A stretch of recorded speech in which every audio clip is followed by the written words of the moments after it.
माझ्या मराठी मातीचा संपूर्ण जगभरात जागतिक सुप्रसिद्ध गझलकार अप्पा ठाकूर यांच्या गझल सादरीकरणाचा परंपरेप्रमाणे प्रथेप्रमाणे महाराष्ट्राच्या राज्यगीताने या कार्यक्रमाचा आपण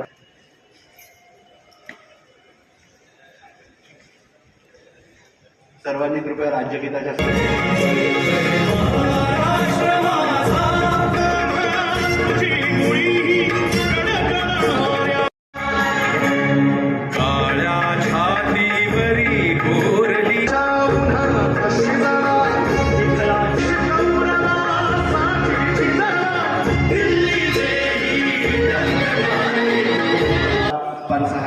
दुःखालाही घट्ट उराशी धरता येते, दुःखालाही घट्ट उराशी धरता येते आणि त्याची सुंदर कविता करता येते.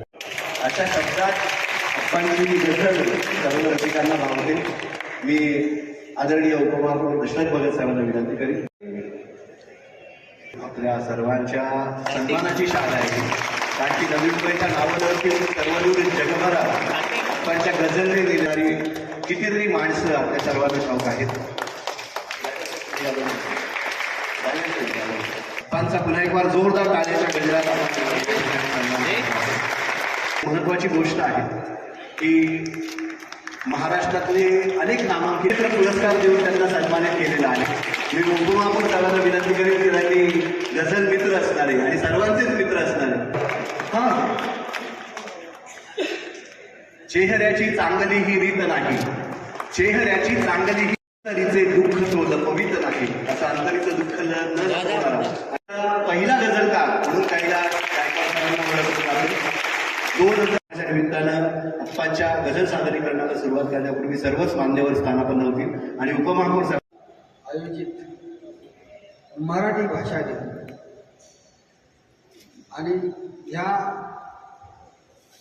कार्यक्रमासाठी सन्माननीय आदरणीय उपस्थित अप्पा ठाकूरजी, प्रथमतः आपला मायेचा मातृत्वाचा एक अभिमानाचा दिन आहे. ज्या भाषेमध्ये सर्वच सूर आहेत,